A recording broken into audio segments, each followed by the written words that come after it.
Hello everyone, welcome back to our channel. ப்ரீவியஸாக நம்ம chapter number 9 types of என்டிட்டிஸில் audit of sole trader பார்த்துட்டோம். இன்றைக்கி வீடியோவில் நம்ம என்ன பார்க்க போகிறோன்னா ஆடிட் ஆஃப் பார்ட்னர்ஷிப் ஃபர்ம். ஒரு பார்ட்னர்ஷிப் ஃபர்மை எப்படி ஆடிட் பார்க்கணுன்றது தான் பார்க்குறோம். இப்போ நம்ம வந்து சோல் ப்ரொப்ரைட்டர்ஷிப் அப்படின்னா ஒரே ஒரு பர்சன் தான் அந்த பிஸ்னஸ்க்கு ஓனராக இருப்பார், கரெக்டாக? ஒரே ஒரு ஓனர் தான் இருப்பாங்க. இதுவே பார்ட்னர்ஷிப் ஃபர்மாக இருந்தாங்கன்னா மோர் தென் ஆர் ஈக்குவல் டு 2 பர்சன்ஸ் சேர்ந்து ஒரு பிஸ்னஸ் ஆரம்பிக்கலாம் அப்படின்னு டிசைட் பண்ணி அவங்க என்ன பண்ணுறாங்கன்னா ஒரு பார்ட்னர்ஷிப் ஃபர்மை ஸ்டார்ட் பண்ணுறாங்க. That is call audit of partnership firm. இப்போ இந்த பார்ட்னர்ஷிப் ஃபர்மை நம்ம எப்படி ஆடிட் பார்க்க போகிறோன்றது தான் இந்த வீடியோவில் பார்க்குறோம். ஃபஸ்ட்டு இப்போ ஒரு ஃபர்மை ஆடிட் பார்க்கணுன்னா யார் வேணும்? ஆப்வியஸாக ஆடிட்டர் வேணும். இப்போது இந்த நம்ம எக்ஸாம்பிளுக்கு நம்ம 2 பர்சன் எடுத்துக்க போகிறோம். ஒருத்தர் வந்து கார்த்திக் அண்ட் இன்னொரு பர்சன் வந்து பிரவீன். இந்த 2 பேரும் சேர்ந்து தான் வந்து 2 பேருமே ஃப்ரெண்ட்ஸ். இவங்க 2 பேரும் சேர்ந்து ஒரு பிஸ்னஸ் ஆரம்பிக்கணும்னு டிசைட் பண்ணிட்டாங்க. என்னென்னா ஆடிட் ஃபர்ம் தான் ஆரம்பிக்க போகிறாங்க. இப்போ அந்த ஆடிட் ஃபர்முக்கு என்ன நேம் வச்சுருக்காங்கன்னா கேபி அசோசியேட்ஸ்னு வச்சுருக்காங்க. கேபி அசோசியேட்ஸ்னு ஒரு ஆடிட் ஃபர்ம் ஸ்டார்ட் பண்ணியிருக்காங்க. இப்போது இந்த கேபி அசோசியேட்ஸ்க்கு வந்து என்ன டிசைட் பண்ணிக்காங்கன்னா பிஸ்னஸ் ஆரம்பிக்கும் போது கார்த்திக் சொல்கிறாரு, நான் கிளைண்ட்ஸ்லாம் கொண்டு வரேன். பிரவீன் வந்து ஓகே, நான் வந்து பிஸ்னஸ் ஆப்ரேஷன்ஸ் ஃபுல்லாக நான் ஹேண்டில் பண்ணிக்கிறேன் அப்படின்னு ஒரு டெசிஷன் எடுத்து தான் அந்த பிஸ்னஸை ஸ்டார்ட் பண்ணுறாங்க. இப்போது பேசிப்பாங்களே, அப்போ ஓகே பிஸ்னஸ் ஆரம்பிக்கிறேன்னா நீங்களும் உங்கள் ஃப்ரெண்டும் ஆரம்பிக்கிறீங்கன்னு வச்சுக்கோங்க. ஃபஸ்ட்டு என்ன பேசுவீங்க? என்ன பிஸ்னஸ் ஆரம்பிக்கலாம், எப்படி பண்ணலாம், ஓகே நீ எவ்வளோ ப்ராஃபிட்டில் ஷேர் எடுத்துப்பேன், நான் எவ்வளோ எடுத்துப்பேன், இந்த மாதிரி டிஸ்கஷன்லாம் இருக்கும். ஸோ அந்த மாதிரி ஜென்ரல் டிஸ்கஷன் என்ன பண்ணுறாங்கன்னா 60% இவருக்கு ப்ராஃபிட்டு, பிரவீனுக்கு வந்து 40% ப்ராஃபிட்டுன்னு டிஸ்கஸ் பண்ணுறாங்க. லேட்டர் இது எல்லாமே நல்லா போயிட்டு இருக்குது. ஒரு 3 இயர்ஸ்க்கு அப்புறம் என்ன ஆகுதுன்னா ஒரு பிரச்சனை வருது. யாருக்கு? 2 பேருக்கும். இந்த 2 ஃப்ரெண்ட்ஸ்க்கு நடுவில் ப்ராப்ளம் வந்துச்சு, சண்டை வந்துருச்சு. இப்போ என்ன பண்ணுறாங்கன்னா 3 இயர்ஸ்க்கு அப்புறம் வந்து சொல்கிறாங்க, கார்த்திக் சொல்கிறாரு, நீ எனக்கு ப்ராஃபிட்லாம் நீ வந்து சரியாகவே கொடுக்கல, சொன்ன மாதிரி நீ கொடுக்கல, டீடு படி நீ கொடுக்கல. பிரவீன் என்ன சொல்கிறாருன்னா, அது நான் கரெக்டாக தான் கொடுத்துட்ருக்கேன், அக்கௌண்ட்ஸில் ஏதோ மிஸ்டேக் இருக்குதுன்னு நினைக்கிறேன் அப்படின்னு அவர் சொல்கிறாரு. அப்போது இங்கே அக்கௌண்ட்ஸில் மிஸ்டேக்ஸ் இருக்குது அப்படின்னா இவங்க தான் ப்ரிப்பேர் பண்ணுவாங்க அக்கௌண்ட்ஸு. பட் இவங்க ப்ரிப்பேர் பண்ண அக்கௌண்ட்ஸு கரெக்டாக இல்லை ராங்காக என்ன பண்ணணுன்றதை யார் வெரிஃபை பண்ணி சொல்லுவா? ஆடிட்டர் தான் வந்து வெரிஃபை பண்ணி சொல்லுவாங்க. ஸோ இந்த இடத்துல தான் யார் வேணும்னா ஆடிட்டர் வேணும். இப்போ ஆடிட்டரை யார் அப்பாயிண்ட் பண்ணுவாங்க? ஆப்வியஸாக பார்ட்னர்ஸ் தான் அப்பாயிண்ட் பண்ணுவாங்க. கம்பெனினா நான் கவர்மெண்ட் கம்பெனினா ஷேர் ஹோல்டர்ஸ் அப்பாயிண்ட் பண்ணுவாங்க, கவர்மெண்ட் கம்பெனினா C&AG அப்பாயிண்ட் பண்ணுவாங்க. அதே மாதிரி ஒரு பார்ட்னர்ஷிப் ஃபார்ம்னா பார்ட்னர்ஸ் தான் வந்து ஆடிட்டரை அப்பாயிண்ட் பண்ணுவாங்க. So auditor is appointed by partners. But எது ஆஸ் பர் இப்போது வந்து ஒரு பார்ட்னர்ஷிப் ஃபார்ம் அப்படின்னாலே அந்த பார்ட்னர்ஷிப் ஃபார்முக்கு என்னென்ன பண்ணணும் பண்ணக்கூடாது எல்லாமே எதில் இருக்கும்? அந்த பார்ட்னர்ஷிப் டீடு தான் இருக்கும். இந்த டீடு தான் வந்து ஒரு ஃபார்முக்கு பைபிள் மாதிரி. ஸோ இந்த டீடை தான் ஃபஸ்ட்டு ஆடிட்டரே பார்ப்பார், என்ன பண்ணிகிட்ருக்காங்க இந்த பிஸ்னஸ்ஸு அப்படின்னு. அவர் அந்த டீடை படித்து பார்த்தா தான் அவரும் ஒரு அண்டர்ஸ்டாண்டிங்க்கு வருவார். ஸோ அதே மாதிரி ரெமுனரேஷன். இப்போது remuneration is decided by partners. ஆடிட்டருக்கு எவ்வளோ ரெமுனரேஷன் யார் டிசைட் பண்ணுவா? பார்ட்னர்ஸ் தான் டிசைட் பண்ணுவாங்க. இப்போ வந்து என்னென்னா இப்போ ஆடிட்டர் அப்பாயிண்ட் பண்ணுறாங்கன்னா என்ன வேணும்? அப்பாயின்மெண்ட் லெட்டர் இருக்கணும். அப்பாயின்மெண்ட் லெட்டர் இருந்தால் மட்டும்தான் அந்த ஆடிட்டர் பார்க்க வேண்டிய ஆடிட் வந்து வேலிடே ஆகும். அடிச்சாம் பார் அப்பாயின்மெண்ட் ஆர்டர், அந்த மாதிரி அப்பாயின்மெண்ட் லெட்டர் வந்தோடனே ஆடிட்டர் வந்து என்னென்னலாம் யோசிப்பார்? இந்த இவங்க இப்போ நம்ம ஆடிட் பார்க்க போகிறதுக்கு என்னென்ன ஸ்கோப் இருக்குது? Scope in the sense inclusions என்ன, எக்ஸ்க்ளூஷன்ஸ் என்ன, நம்ம SA 200 படித்தோலே அதுதான். செகண்ட் என்னென்னா பிஸ்னஸ், அதாவது இந்த கார்த்திக்கும் பிரவீனும் சேர்ந்து ஏதாவது ரெஸ்ட்ரிக்ஷன்ஸ் கொடுக்குறாங்களா? ரெஸ்ட்ரிக்ஷன்ஸ் இந்த சென்ஸ் நீங்கள் ஸ்டாக்கெல்லாம் பார்க்கக்கூடாது, பேங்க் பேலன்ஸ்லாம் நீங்கள் செக் பண்ணக்கூடாது, இந்த மாதிரி ஏதாவது ரெஸ்ட்ரிக்ஷன்ஸ் தராங்களா ஆடிட்டருக்குன்றதை பார்ப்பார். ஏதாவது ஸ்பெசிஃபிக் இன்ஸ்ட்ரக்ஷன்ஸ் ஏதாச்சும் இருக்கா அப்படின்னு பார்ப்பார். ஸ்பெசிஃபிக் இன்ஸ்ட்ரக்ஷன்ஸ் இந்த சென்ஸ் இப்போ தேர்ட் பார்ட்டிக்கிட்டலாம் நீங்கள் ஏதாவது கன்ஃபர்மேஷன் வாங்கணும் அப்படின்னா எங்ககிட்ட மீன்ஸ் கார்த்திக் அண்ட் பிரவீன் கிட்ட அப்ரூவல் வாங்கி தான் ஸ்பெசிஃபிக் இன்ஸ்ட்ரக்ஷன்ஸ் பண்ணணும். அப்படி ஏதாச்சும் வந்து இருக்கா அப்படின்றத ஆடிட்டர் ஃபஸ்ட்டே பார்த்து வச்சுப்பார். இப்போது நெக்ஸ்ட் என்ன டாபிக் அப்படின்னா matters to be verified before starting the audit. ஒரு ஆடிட் ஸ்டார்ட் பண்ணுறதுக்கு முன்னாடி என்னென்னலாம் பண்ணணும் அப்படின்றதான் இப்போ நம்ம ஒன்று ஒன்றா பார்க்க போகிறோம். ஃபர்ஸ்ட் என்ன அப்படின்னா name and style of the firm. Name and style of the firm என்ன அப்படின்னா இப்போ எக்ஸாம்பிள் நம்ம என்ன சொன்னோம், கேபி அசோசியேட்ஸுன்ற நேமில் தான் இவங்க பார்ட்னர்ஷிப் ஃபார்மே வந்து ஸ்டார்ட் பண்ணியிருக்காங்கன்னு சொன்னோம் இல்லையா? இப்போ இந்த கேபி அசோசியேட்ஸ் வந்து ஆஸ் பர் பார்ட்னர்ஷிப் டீடு தான் இருக்குது. பட் பிகே அசோசியேட்ஸுன்னு எதில் இருக்குது? புக்ஸ் ஆஃப் பேங்க் ஸ்டேட்மெண்ட்லலாம் வந்து பிகே அசோசியேட்ஸ்ன்னு இருக்குது. இதுவே ஜிஎஸ்டி ரெஜிஸ்ட்ரேஷன் எடுத்து பார்த்தா K&P அசோசியேட்ஸ்ன்னு இருக்குது. இப்போது இங்கே பார்த்தீங்கன்னா நேம்லே இவ்வளோ கான்ட்ரடிக்டரி நடந்திருக்கு. அப்போ ஆடிட்டர் கேட்பார், ஏன் இந்த மாதிரி ஒரு இடத்துல ஒரு நேம் இருக்குது, வாட்ஸ் த ரீசன்ற மாதிரி கேட்பார். அண்ட் ஆல்சோ டீல்லையும் அவர் வந்து செக் பண்ணிப்பார். ஏன்னா 3 இடத்துல 3 பேர் இருக்குது அப்படின்னா சம்திங் ராங்கில். ஸோ அதை வந்து ஆடிட்டர் வெரிஃபை பண்ணுறாரு. நெக்ஸ்ட் என்ன அப்படின்னு பார்த்தோன்னா டியூரேஷன் ஆஃப் பார்ட்னர்ஷிப். இப்போ டியூரேஷன் ஆஃப் பார்ட்னர்ஷிப் ஃபார்ம் எப்படின்றது என்னென்னா, செகண்ட் பாயிண்ட் என்ன டியூரேஷன் சொன்னோம். இந்த டியூரேஷனில் எக்ஸாம்பிள் அக்ரிமெண்ட்டில், அதாவது பார்ட்னர்ஷிப் டீடில் என்ன மென்ஷன் பண்ணியிருக்காங்கன்னா, பார்ட்னர்ஷிப் ஃபார்ம் வந்து 5 இயர்ஸ்க்கு தான் அப்படின்ற மாதிரி நாங்கள் ஆரம்பிச்சிருக்க பிஸ்னஸ் இந்த பார்ட்னர்ஷிப் டீடே வந்து எவ்வளோ இயர்ஸ்க்கு வேலிடுன்னு சொல்கிறாங்க. 5 இயர்ஸ் தான் வேலிடுன்னு கார்த்திக்கும் பிரவீனும் சேர்ந்து ஸ்டார்ட் பண்ணும்போது டிசைட் பண்ணியிருக்காங்க. பட் என்னென்னா 8 இயர்ஸ் ஆகிடுச்சு. 8 இயர்ஸ் ஆகியும் இவங்க இன்னும் வந்து என்ன அக்ரிமெண்ட் டீடு கண்டினியூ பண்ணிகிட்டே இருக்காங்க. அப்போது இந்த 3 இயர்ஸ் எங்கே போச்சு? 3 இயர்ஸு அப்போ அவங்க வந்து என்ன பண்ணணும், 8 இயர்ஸ்க்கு கண்டினியூ பண்ண போகிறாங்க அப்படின்னா டீடை ரெனுவல் பண்ணியிருக்கணும் இல்லையா, அக்ரிமெண்ட் ரெனுவல் பண்ணியிருக்கணும்ல. அப்போ அந்த அக்ரிமெண்ட்டை ரெனுவல் பண்ணியிருக்காங்களான்றதை கன்ஃபார்ம் பண்ணியிருக்கணும். பண்ணியிருந்தால் ஃபைன், பண்ணலைன்னா ஏன்ற கொஷின் வந்து ஆடிட்டர் ரைஸ் பண்ணணும். நெக்ஸ்ட் என்ன டாபிக் அப்படின்னா partnership duration of partnership done. Next என்னென்னா கேபிட்டல் கான்ட்ரிபியூஷன். ஆப்வியஸாக பார்ட்னர்ஷிப் ஃபார்மில் என்ன ரொம்ப இம்பார்ட்டண்ட் காம்போனன்ட் அப்படின்னா கேபிட்டல் கான்ட்ரிபியூஷன். 2 பார்ட்னர்ஸுமே நம்ம சொல்லியிருந்தோம். இப்போ 2 பார்ட்னர்ஸும் என்ன பண்ணியிருக்காங்க, எக்ஸாம்பிள் வந்து KP 2 பார்ட்னர்ஸ் இருக்காங்க. இவர் வந்து 10 lakh கான்ட்ரிபியூட் பண்ணியிருக்காரு, இவர் வந்து 5 lakh கான்ட்ரிபியூஷன் பண்ணியிருக்காரு. இப்போ எவ்வளோ அமௌண்ட் கான்ட்ரிபியூஷன் பண்ணியிருக்காங்க?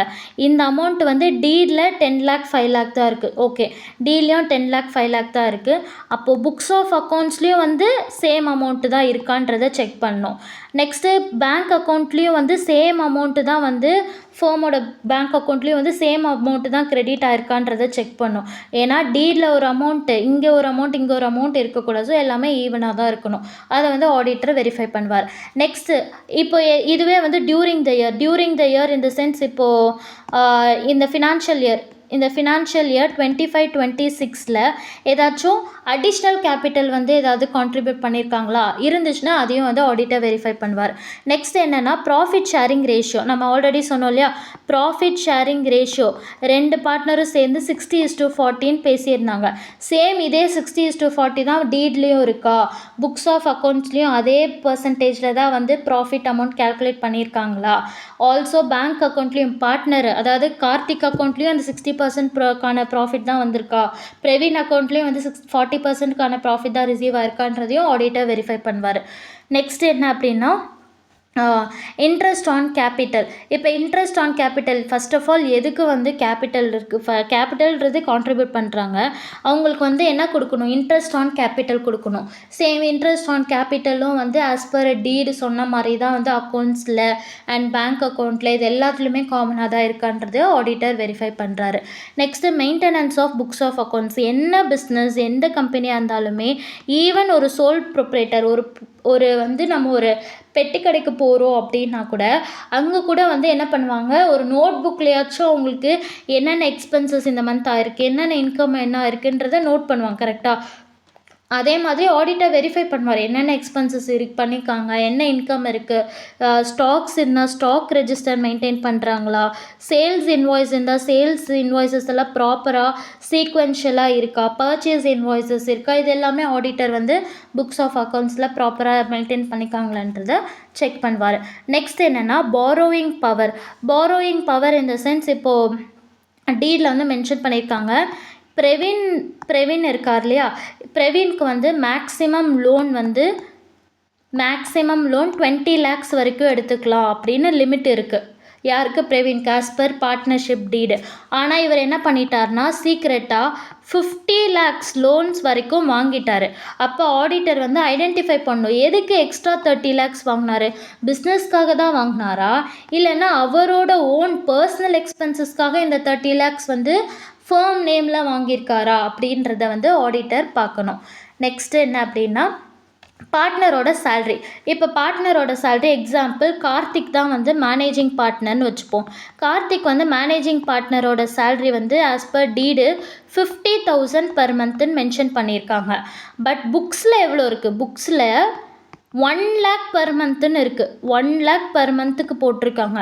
சேம் இதே 1 lakh தான் யார் கார்த்திக்கு அவரோட அக்கௌண்ட்லேயும் ரிசீவ் பண்ணியிருக்காரு. அப்போது டீடையே அவங்க வயலேட் பண்ணிட்டாங்க. டீடில் சொன்னபடி அவங்க ஃபாலோ பண்ணலை. ஏன் ஃபாலோ பண்ணலன்றதை ஆடிட்டர் கேட்டு வெரிஃபை பண்ணணும். Next duties of partners. நம்ம ஆல்ரெடி சொன்னோம்ல, கார்த்திக் வந்து என்ன பண்ணுறாரு, கிளைண்ட்ஸ் கொண்டு வராரு.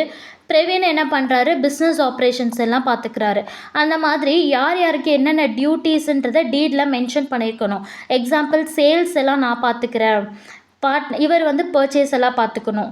இப்போ வந்து நிறைய பிரான்ச்சஸ் இருக்குன்னா, எக்ஸாம்பிள் நான் வந்து சென்னை பிரான்ச் வந்து கார்த்திக் பார்த்துக்கிறாருன்னா, கோயம்புத்தூர் பிரான்ச் வந்து பிரவீன் பார்த்துப்பாங்க. இந்த மாதிரி யார் யார் என்னென்ன பண்ணணுன்ற அந்த ஆத்தரைசேஷன்ஸ் வந்து ஹேண்டில் பண்ணிக்கிறாங்க. அவங்களுக்கான டியூட்டிஸை செக்ரிகேட் பண்ணிக்கணும். நெக்ஸ்ட் என்ன அப்படின்னா, ஆப்ரேஷன் ஆஃப் பேங்க் அக்கௌண்ட். இப்போ வந்து பேங்க் அக்கௌண்ட் இருக்கு இல்லையா, இப்போ பேங்க் அக்கௌண்ட் இருக்குன்னா அந்த பேங்க் அக்கௌண்ட் மூலமாக ஏதாவது செக் ஏதாவது கொடுக்கணும் அப்படின்னா ஆத்தரைசேஷன் இருக்கணும். அதாவது மோர் தென் 5 lakh அமௌண்ட்டாக இருந்துச்சு அப்படின்னா செக்கு வந்து ஏதாச்சும் ஒரு பார்ட்னர் சைன் பண்ணால் போதும்னு இருக்கணும். இதுவே வந்து மோர் தென் 10 lakhsக்கு மேலே ஏதாவது செக்கு சைன் பண்ணோன்னா கண்டிப்பாக அப்போ 2 பார்ட்னருமே சைன் பண்ணோம் அப்படின்னு டீடில் மென்ஷன் பண்ணியிருக்கணும். ஸோ இந்த டீடில் கொடுத்த மாதிரி தான் வந்து இந்த செக் இதெல்லாம் சைன் பண்ணுறது, அதுக்கான ஆத்தரைசேஷன்லாம் ஆஸ் பர் டீ தான் ஃபாலோ பண்ணியிருக்காங்களா, இதையும் வந்து ஆடிட்டர் வெரிஃபை பண்ணுவார் ஏதாச்சும் வயலேஷன் இருக்கான்னு. நெக்ஸ்ட் என்ன பார்க்க போகிறோன்னா, advantages of audit. So advantages of audit என்னென்னா, நீங்கள் இது பார்த்தீங்கன்னா மேட்டர்ஸ் டு பி வெரிஃபைட், அப்படியே பார்ட்னர்ஸ் அந்த நிமோனிக்ஸ் ஞாபகம் வச்சுக்கிட்டாலே எல்லாமே வந்துடும். ஏன்னா period of accounts, amount of capital, profit sharing ratio, duration and terms of auditor, partnership, name and style of business, maintenance of books of account, rate of interest and capital, then salaries and duties of partners. Next என்ன பார்க்க போகிறோன்னா, advantages of audit. Advantages of ஆடிட்டில் first dispute reduction. Example இவங்க வந்து என்ன சொன்னோம், நம்ம audit form தான் பண்ணுறாங்கன்னு சொன்னோம். 2 பார்ட்னர்ஸ் சேர்ந்து அவங்க ப்ராஃபிட் கால்குலேஷன் மேலே ஏதாச்சும் இல்லை நீ வந்து ப்ராஃபிட் சரியாக பண்ணல அப்படின்னு ஏதாவது சண்டை வரக்கூடாது இல்லையா ஃப்யூச்சரில்.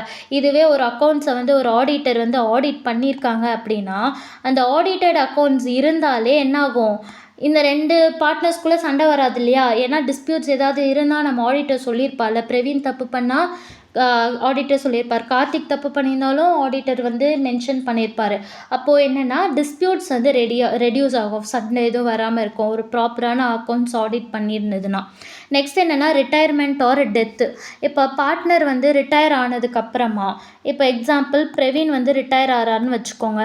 இப்போ பிரவீன் ரிட்டையர் ஆகிறான்னா அவருக்கு கொடுக்க வேண்டிய செட்டில்மெண்ட் இருக்குல்ல, என்னென்ன செட்டில்மெண்ட் அவருக்கு கொடுக்க வேண்டியது இருக்கும், ப்ராஃபிட் ஷேரிங் ரேஷியோ இருக்குது, அவரோட இன்ட்ரெஸ்ட் ஆன் கேபிட்டல் இருக்குது, தென் அவங்களுக்கான கேபிட்டல் கான்ட்ரிபியூஷன் இருக்குது. ஸோ இந்த மாதிரி என்ன செட்டில்மெண்ட் பண்ண வேண்டியுமோ அது எவ்வளோ அப்படின்னு, ஹவு மச் எவ்வளோ செட்டில் பண்ணுன்றதுக்கு நம்ம ஆடிட் பண்ணியிருந்தால் தானே நம்ம கரெக்டான ஒரு அமௌண்ட்டை சொல்ல முடியும். ஸோ அந்த ஹவு மச்சுன்றதையே வந்து ஃபைனலைஸ் பண்ணுறதுக்கு என்ன தேவை, ஒரு ஆடிட் தேவை. நெக்ஸ்ட் என்னென்னா, லோன் ஃப்ரம் பேங்க். இப்போ ஆப்வியஸாக இப்போ பேங்க்கில் ஏதாச்சும் லோன் போகிறாங்கன்னா கண்டிப்பாக என்ன கேட்பாங்க, உங்ககிட்ட ஆடிட்டட் ஃபினான்ஷியல் ஸ்டேட்மெண்ட்ஸ் இருக்கான்னு தான் ஃபஸ்ட்டு கேட்பாங்க. நெக்ஸ்ட் என்னென்னா, ஒரு நியூ பார்ட்னரை அட்மிட் பண்ணுறாங்க. Example admission of a new partner. இப்போது ஒரு புது பார்ட்னர் வராரு அப்படின்னா அவர் என்ன பண்ணுவார், ஃபஸ்ட்டு இந்த ஃபார்ம் மேலே ஒரு இன்வெஸ்ட்மெண்ட் பண்ணுறாரு. எக்ஸாம்பிள் ஒரு 1 crore இன்வெஸ்ட்மெண்ட் பண்ணலான்னு டெசிஷன் எடுத்திருக்காருனா அதுக்கு முன்னாடி என்ன பண்ணுவார், ஒரு ஆடிட்டட் அக்கௌண்ட்ஸ், ஓகே போன வருஷம் வந்து அக்கௌண்ட்ஸில் ஆடிட் பார்த்துருக்காங்க, அப்போ இது நம்ம வந்து நம்பலாம், ரிலையபிளாக தான் இருக்கும் எல்லாமே அப்படின்னு நினச்சி அவர் இன்வெஸ்ட் பண்ணணும். ஒரு புது பார்ட்னரே உள்ளே வரணும்னா கூட என்ன தேவை, ஒரு ஆடிட்டரோட ஆடிட்டட் எஃபர்ட்ஸ் தான் வந்து ரெக்வயர்டுங்க. நெக்ஸ்ட் என்னென்னா, கண்ட்ரோல். இப்போ கண்ட்ரோலில் என்னென்னு பார்த்தோன்னா, எக்ஸாம்பிள் இப்போ வந்து எல்லா பிஸ்னஸ்லையும் இப்போ ஒரு நிறைய பார்ட்னர்ஷிப் ஃபார்மில் பார்த்திங்கன்னா ஆக்டிவ் பார்ட்னரும் இருப்பாங்க, sometimes sleeping partner, that is dormant பார்ட்னரும் இருப்பாங்க. ஆக்டிவ் பார்ட்னர் இவங்க 2 பேருக்கும் பேசிக் டிஃப்ரென்ஸ் என்னென்னா, ஆக்டிவ் பார்ட்னர்னால் டெய்லி ஆஃபீஸ்க்கு வருவார், எல்லா வேலையும் பார்ப்பார், அவருக்கு உண்டான கான்ட்ரிபியூஷனு, ப்ராஃபிட் ஷேரிங் ரேஷியோ இது எல்லாமே இருக்கும். ஸ்லீப்பிங் பார்ட்னர் என்னென்னா டெய்லி வந்து ஆஃபீஸ்க்கெலாம் வரமாட்டார், டெய்லி அவர் ஆஃபீஸில் இருக்க மாட்டார். எக்ஸாம்பிள் ஸ்லீப்பிங் பார்ட்னர் வந்து நம்ம இங்கே வந்து கார்த்திக் எடுத்துக்கலாம். கார்த்திக் என்ன பண்ணுறாருன்னா துபாயில் இருக்கார். அவர் துபாயில் வேறு ஏதோ ஒரு வேலை பார்த்துட்டு இந்த பக்கம் பிஸ்னஸ் பார்த்துட்ருக்காரு. அவர் டெய்லியெலாம் ஆஃபீஸ்க்கு வர மாட்டார். ஆனால் கார்த்திக்கு செட்டில் ஆக வேண்டிய ப்ராஃபிட் ஷேரிங் ரேஷியோவாக இருக்கட்டும், இன்ட்ரெஸ்ட் ஆன் கேபிட்டலாக இருக்கட்டும், அவருக்கு கிடைக்க வேண்டிய போனஸோ கமிஷனோ வாட் எவர், இவருக்கு கிடைக்க வேண்டிய ரைட்ஸ் எல்லாமே அவருக்கு கிடைக்கும். அவர் தான் வந்து ஸ்லீப்பிங் பார்ட்னர். அப்போது இவரை காப்பாற்றுறதுக்காக கண்டிப்பாக ஒரு ஆடிட்டட் அக்கௌண்ட்ஸ் வேணும்ல. ஏன்னா பிரவீன் இங்கேருந்து என்ன பண்ணுறாருன்னே அவருக்கு தெரியாது துபாயில் இருக்கிறவருக்கு. அப்போ என்ன, ஒரு அக்கௌண்ட்ஸ் ஆடிட் பார்த்துருக்குன்னா அவரும் கொஞ்சம் ரிலையபிளாக நம்பி இருக்கலாம். நெக்ஸ்ட் என்னென்னா ஸ்பெஷல் பாயிண்ட்ஸ். நம்ம வந்து இங்கே இருக்க ஸ்பெஷல் பாயிண்ட்ஸ் என்ன, borrowing power, bank operation, investment, இது எல்லாமே நம்ம ஆல்ரெடி பார்த்தாச்சு. இப்போது இதுதான் வந்து கம்ப்ளீட்டாக ஒரு பார்ட்னர்ஷிப் ஃபர்மாக ஆடிட் பார்க்கணுன்னா இதெல்லாம் நமக்கு தேவை. ஸோ வித் திஸ் நம்ம வந்து கம்ப்ளீட்டாக முடிஞ்சிடுச்சு. நீங்கள் இந்த சார்ட் வந்து நான் டெலகிராம் சேனலில் அப்லோட் பண்ணுறேன். நீங்கள் வந்து இது பார்த்து ரெஃபர் பண்ணிக்கலாம். நெக்ஸ்ட் வீடியோவில் நம்ம ஆடிட் ஆஃப் எல்எல்பி அப்லோட் பண்ணுறேன். Thank you. Signing off with this.